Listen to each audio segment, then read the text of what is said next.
You're listening to the CyberWire Network, powered by N2K.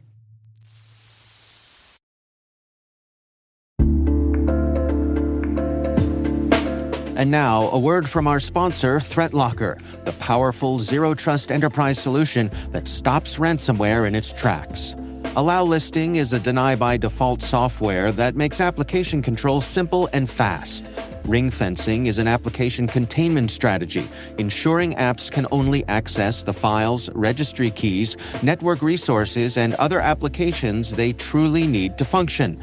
Shut out cybercriminals with world-class endpoint protection from ThreatLocker.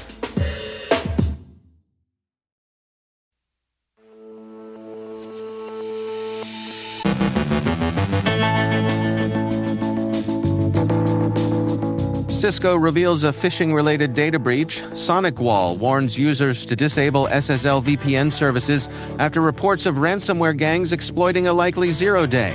Researchers uncover a stealthy Linux backdoor and new vulnerabilities in NVIDIA's Triton inference server.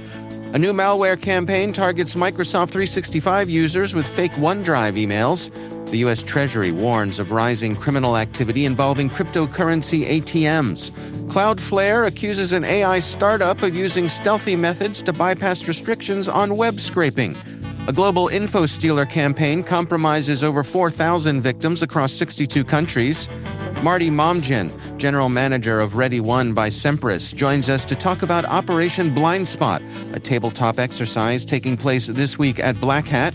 On this week's Threat Vector segment, David Moulton speaks with Nigel Hedges from Sigma Healthcare about how CISOs can shift cybersecurity from a technical problem to a business priority. And one hospital's data ends up in the snack aisle.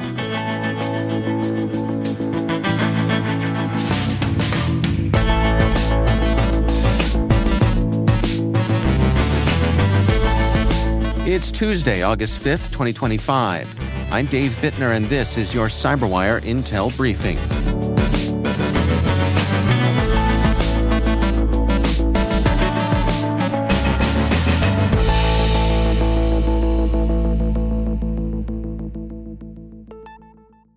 Thanks for joining us here today. It's great to have you with us.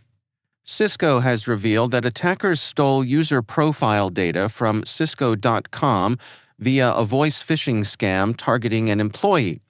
The breach, discovered on July 24th, involved unauthorized access to a third-party cloud CRM system. Exposed data includes names, organization details, contact info, Cisco user IDs, and account metadata. Cisco emphasized that no passwords, sensitive data, or proprietary information were taken, and its products and services remain unaffected. The compromised CRM instance was promptly shut down and an investigation began. Cisco has notified regulators and affected users where required. To prevent future incidents, the company says they're enhancing security and retraining staff on phishing threats. Cisco has not disclosed the number of affected users or whether a ransom demand was made. SonicWall is warning users to disable SSL VPN services after reports of ransomware gangs exploiting a likely zero-day flaw in Gen 7 firewalls. Since mid-July, Arctic Wolf Labs and Huntress have observed Akira ransomware attacks that may bypass MFA and target domain controllers within hours. While a zero-day is suspected, other methods like brute force or credential stuffing haven't been ruled out. SonicWall confirmed it's investigating and urged users to disable SSL VPN, restrict access by IP, enable botnet and geo-IP filters, enforce MFA, and remove unused accounts. The company also recently advised patching SMA 100 appliances against a critical RCE flaw, which, while not yet exploited, is being targeted in attacks using stolen credentials to deploy overstep malware. Researchers at Nextron Threat have uncovered a stealthy Linux backdoor dubbed Plague. It's embedded as a malicious pluggable authentication module, giving attackers persistent SSH access while bypassing system authentication. The malware deeply integrates into Linux systems, survives updates, erases traces like SSH logs and shell histories, and uses obfuscation techniques to avoid detection. It even masquerades under a legitimate library name and includes hard-coded passwords for easy re-entry. Worryingly, no antivirus engines flagged the malware when samples were uploaded to VirusTotal in 2024. Nextron isn't sure how it's being deployed, but the potential risk is high due to its ability to hijack authentication. So far, there's no evidence it's been found in the wild, but experts warn it poses a serious threat to Linux systems. Elsewhere, researchers at Wiz have uncovered new vulnerabilities in NVIDIA's Triton inference server, saying they could pose a serious risk to AI systems. 3 flaws affect the Python backend and could allow remote attackers to gain full server control. 2 are high severity, enabling code execution and data exposure. The third is medium severity. The attack chain starts with a minor info leak and escalates to full compromise, risking theft of AI models and sensitive data. NVIDIA has patched the flaws, and Wiz has published technical details. Sublime Security has uncovered a new malware campaign targeting Microsoft 365 users with fake OneDrive emails.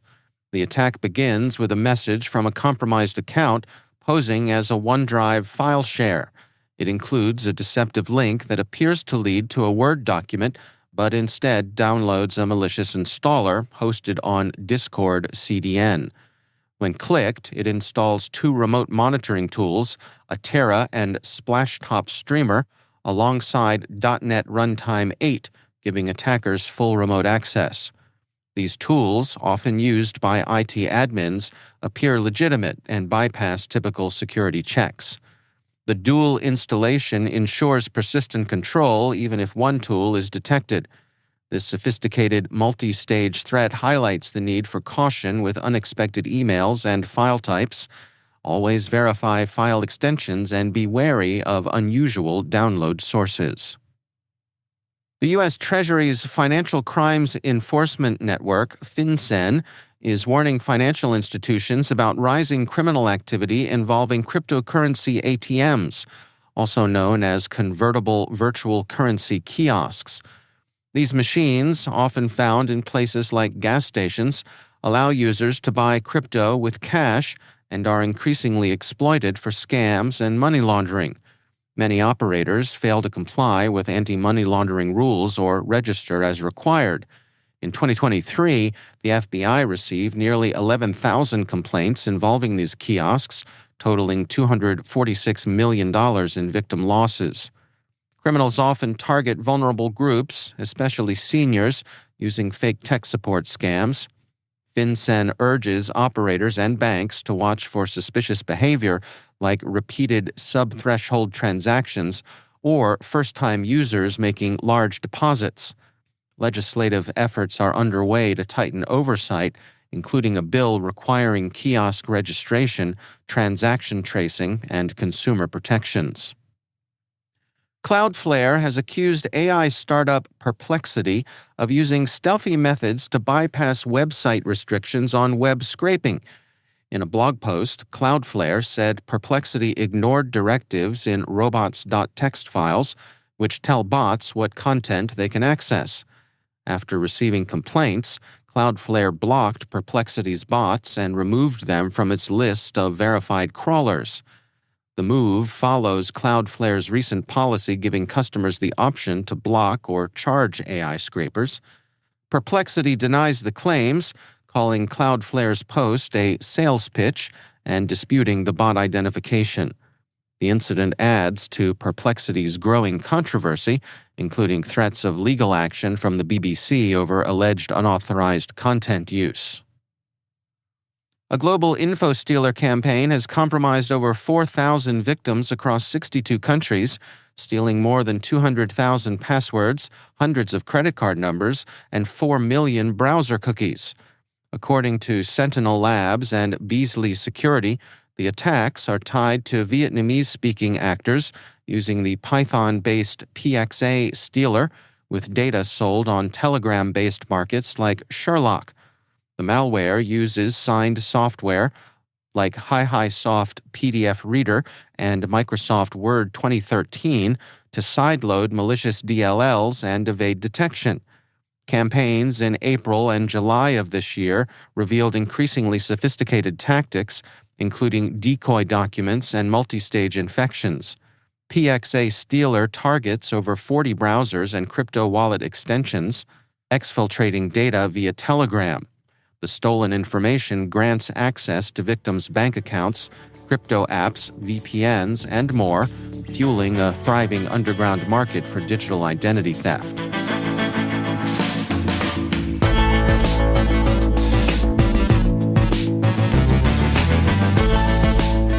Coming up after the break, my conversation with Marty Momjian, General Manager of Ready One by Sempris, telling us about Operation Blind Spot, a tabletop exercise taking place this week at Black Hat. And on this week's Threat Vector, David Moulton speaks with Nigel Hedges from Sigma Healthcare about how CISOs can shift cybersecurity from a technical problem to a business priority. And one hospital's data ends up in the snack aisle. Stick around.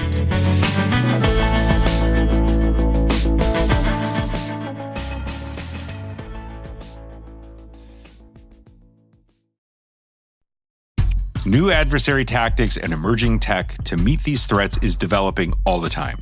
On Threat Vector, we keep you a step ahead.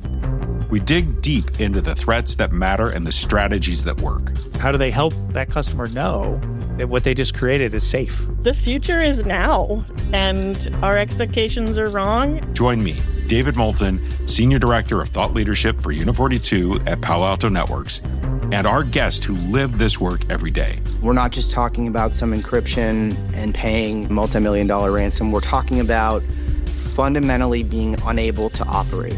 Automated eradication and containment. So being able to very rapidly ID what's going on in an environment and contain that immediately. They're hiding in plain sight. So if you're looking to sharpen your strategy and stay ahead of what's next, tune in and listen to Threat Vector, your front line for security insights.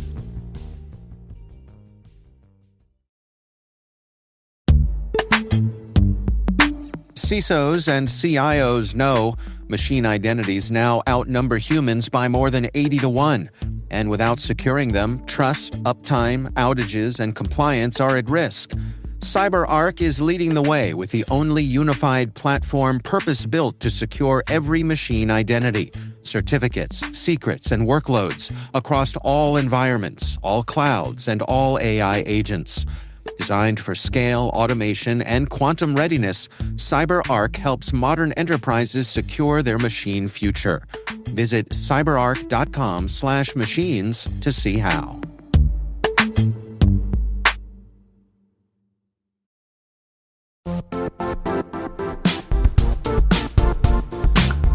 Compliance regulations, third-party risk, and customer security demands are all growing and changing fast. Is your manual GRC program actually slowing you down? If you're thinking there has to be something more efficient than spreadsheets, screenshots, and all those manual processes, you're right. GRC can be so much easier, and it can strengthen your security posture while actually driving revenue for your business. You know, one of the things I really like about Vanta is how it takes the heavy lifting out of your GRC program. Their trust management platform automates those key areas: compliance, internal and third-party risk, and even customer trust, so you're not buried under spreadsheets and endless manual tasks. Vanta really streamlines the way you gather and manage information across your entire business. And this isn't just theoretical. A recent IDC analysis found that compliance teams using Vanta are 129% more productive. It's a pretty impressive number. So what does it mean for you? It means you get back more time and energy to focus on what actually matters, like strengthening your security posture and scaling your business. Vanta, GRC. Just imagine how much easier trust can be. Visit vanta.com/cyber to sign up today for a free demo.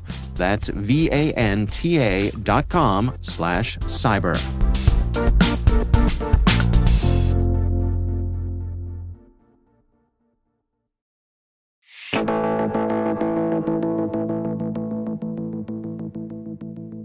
Marty Momjian is general manager of Ready One by Sempris. I caught up with him to find out more about Operation Blind Spot, a tabletop exercise taking place this week at Black Hat. Yeah, so something we do yearly is a community tabletop exercise and a simulation that we get just a bunch of members of the cyber community together, local law enforcement. Sometimes we have the FBI attend as well, and just cyber law enforcement. And we pretty much get everybody together in a room and do a tabletop exercise that's generally open to the media. And our focus is based around what is really currently happening out there in the cyber industry, right? What are the high value targets, critical infrastructure, healthcare, gas and oil, airlines. This year, we're focusing on critical infrastructure, a water treatment facility. Well, let's dig into that. I mean, what made you have a water treatment facility be the subject of this year's exercise? There were a few incidents that occurred late last year and early this year. Some made it to the media and some did not, of just state nation-sponsored adversaries targeting critical infrastructure in the United States, right? And in Europe and certain parts of the world. And we decided, instead of doing the traditional tabletop exercise, let's do something that would actually have direct impact to the public from what we know is going on out there. So for someone who's going to attend, what can they expect to see? Generally, we try to make it a little bit of fun and a little bit serious at the same time. What we do is step through cyber incident response framework and crisis management framework. We will assign the teams, randomly assign certain individuals to certain teams, and go through about a 2-hour tabletop exercise that we take turns on the red team and blue team, and stepping through an actual incident that has occurred in the past, but also reproducing it with the attendees. So my understanding is this year you've got, I guess, a bit of a cyber celebrity is fair to label your special guest this year? Yes, we got Marcus. He's Go on. one of probably the best-known cybersecurity practitioners out there and researchers. Marcus Hutchins. Yep, Marcus Hutchins, one of my favorites. So I would say, to me, is more than a celebrity, right? Knowing somebody like him in the industry who's an actual hands-on practitioner, not just somebody who speaks about it, but he actually practices true red teaming in the industry and shares his wealth of knowledge. So we're going to have him in attendance as well. More than likely assigned to the red team because that's what Marcus is good at, of course. Is there an educational component to this as well? I mean, is this something that someone who's looking to learn more about these sorts of tabletop exercises, would they be able to get something out of it? Yeah, absolutely. One thing that we do is we try to stay away from the theoretical. So there's a lot of tabletops that occur that's kind of a make-believe, theoretical, what if this happens, what if that happens. We do our due diligence that we actually step through, de-identified and not sharing any personal information or identifiable information whatsoever about the incident, but actually stepping through the real-time tactics of threat actors and adversaries for these incidents and the real-time tactics that good guys, the blue team, would use, right? So we try to make it a mix of consultative approach plus very, very tactical when it comes to the red and blue team as well, to make everybody, participate as much as they can and absorb as much knowledge as they can for us as well. And we try to have it be as engageful as possible. What do you hope that people get out of this? What do you hope they walk away with? Mainly awareness. And the attendees are a mix of different industries. So we have attendees from all different types of industries from around the world. What I generally look to get out of it and the attendees is learning from each other, right? What are different organizations doing, different industries doing in terms of handling cyber threats that are out there and how they really put their incident response plans together, because there's a lot that we can learn from each other. That's Marty Momjian, General Manager of Ready One by Sempris.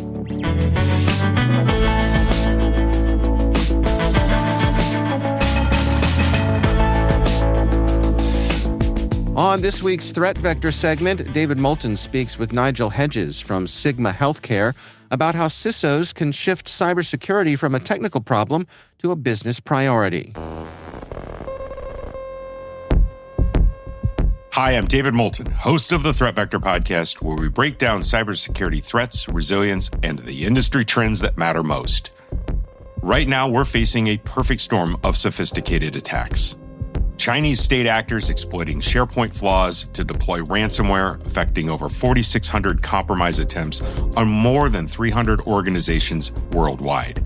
New shade BIOS techniques that run malware in places where no security software can reach. And AI-generated malicious packages that are stealing cryptocurrency from thousands of users. CISOs need more than technical expertise.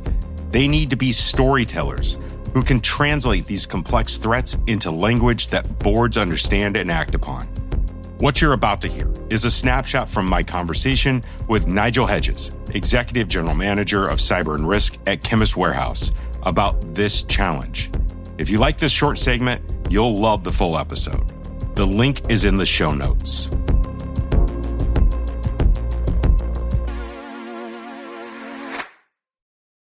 Nigel Hedges, welcome to Threat Vector. I am so excited to have you here today. Let's do it, yeah. You've held CISO roles at major Australian enterprises.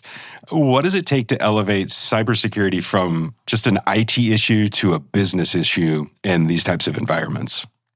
Yeah, it's a good question because I have more and more described cyber to anyone who will listen that it's not a technology risk, it's a technology-enabled business risk, just like any other business risk. So as a start of that conversation, but I typically try to address it in my first 100 days of any new role, which is making a conscious effort to spend equal time on trying to understand the environment and the cyber risks that I'm inheriting, as well as going and meeting with key stakeholders from the business units. And that way, having the dialogue, explaining the philosophy around my approach to cyber, with the GMs of marketing, sales, supply chain, whatever it might be, and actually just starting with the question of how can I help you? And so that's the way that I try to elevate cybersecurity is by, getting in there and right from the get-go, appearing like somebody who wants to help in their domain. So, Nigel, you've worked across retail, higher ed, professional services, a lot of different domains. How do the conversations around cyber risk shift across these sectors at the executive level? Yeah, so I think that at the executive level, for me, at least in my experience, that it hasn't been as different as one might think. The industry is different, different complexities, of course. But I've found the types of concerns and questions are the same. I think the only difference I would probably point to is culture. And take retail, for example. It's high stakes, quick to market, try to get things done really quickly. So therefore, your approach to inserting cyber into those conversations at exec level needs to be done in a certain way. With professional services and higher education, there's a little bit more regulation and compliance in there. So there's a little bit of a slow down to speed up type of thing. And so again, that's kind of just going with the flow with what are the carrots and the sticks that you have available to work with the executives. Nigel, I like the idea that there are unifying documents out that help coach an important group like your board on how to have a conversation with you. And I think maybe it helps you understand the types of questions you should answer. And I suppose when I say you, not just you specifically, but security leaders in general, I'm curious though, when you're preparing for those board level presentations, how do you decide what to include and what to leave out?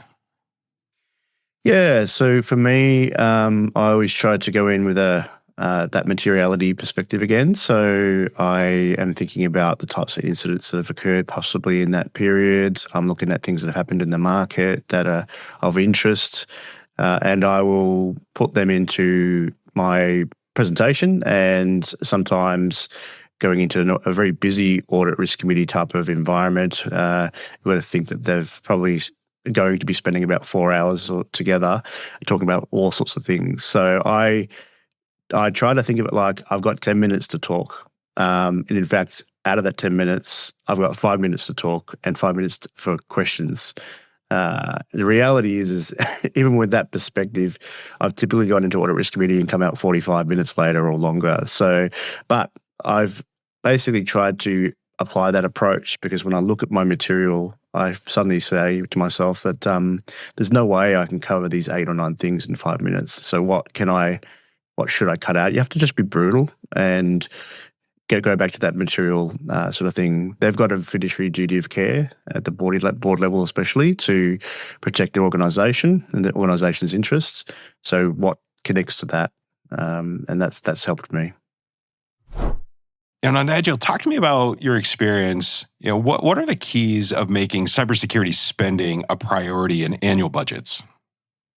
Yeah, so that is a good one. And I think it goes back to starting in the first 100 days. So I typically will look at the annual reports and I will try to connect business strategy and typically technology strategy, but definitely business strategy, and connect that back to cyber priorities. So if I find that I'm proposing something that really doesn't very clearly resonate with a business strategy and how it's supporting that, and it's probably something that I can't prioritize. It might be still something I do in BAU or enhancement, but it'll probably be best effort.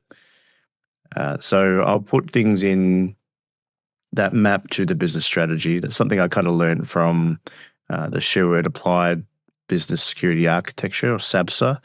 When I first made the transition out of sales engineering, I went into a security engineering role. And SABSA was really helpful in connecting what we do from a security perspective to the business, and that stuck with me.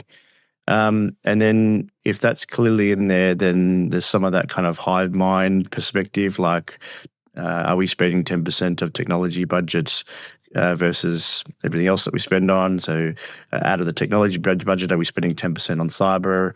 There's just some of the sort of statistics you might pull from industry research like Gartner. And then from there, kind of just map out plus or minus how that stacks up to current spend in available resources, because we're all dealing with scarcity of resources. So you can only do what you can do, and the best thing you can actually present is that with this spend, I will not be able to do this. And then when you do that, what I found is sometimes folks in the board and the executives will say, well, I'm not actually really prepared to accept that. I actually want to do that thing over there you said you can't do. Well, thanks, sir or madam, but that's going to cost a little extra. And this is what will be. So if this is what you want me to deliver, this is what we have to do.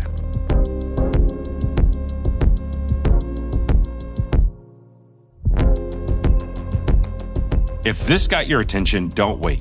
Listen to the full episode now in your Threat Vector podcast feed. It's called Speaking Security in Board Language, and it's live now. You don't want to miss Nigel's game-changing approach to making cybersecurity a business conversation when it matters most. And be sure to check out the complete episode of Threat Vector wherever you get your favorite podcasts.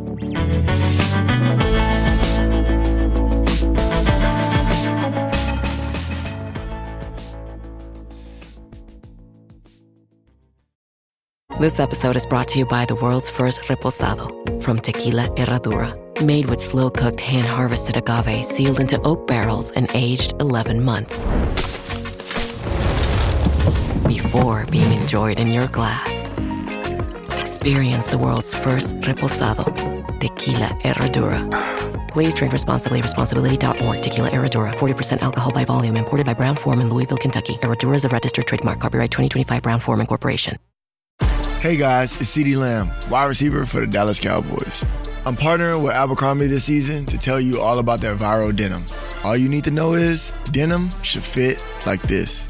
My jeans need to check a lot of boxes. Fit first, trend second. They need to go with whatever I'm feeling. And Abercrombie denim has it down, whether I'm throwing on a tee or putting a whole fit together.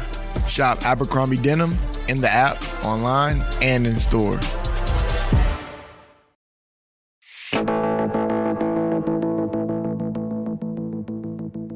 And finally, in a breach of both privacy and packaging standards, a major Thai hospital has been fined about $37,000 after patients' medical records were found moonlighting as snack bags. The saga began when sharp-eyed social media users noticed their chips came wrapped with X-rays and lab results, a snack and a health check in one. Turns out the hospital had outsourced document destruction to a small family-run business that thought recycling meant reusing, literally. Over 1,000 records, including sensitive personal data, skipped the shredder and instead entered snack circulation. The contractor took the files home, skipped protocol, and never mentioned the paper trail. While the hospital received the brunt of the fine, the mom-and-pop operation was hit with a modest $500 bill and possibly a crash course in data privacy.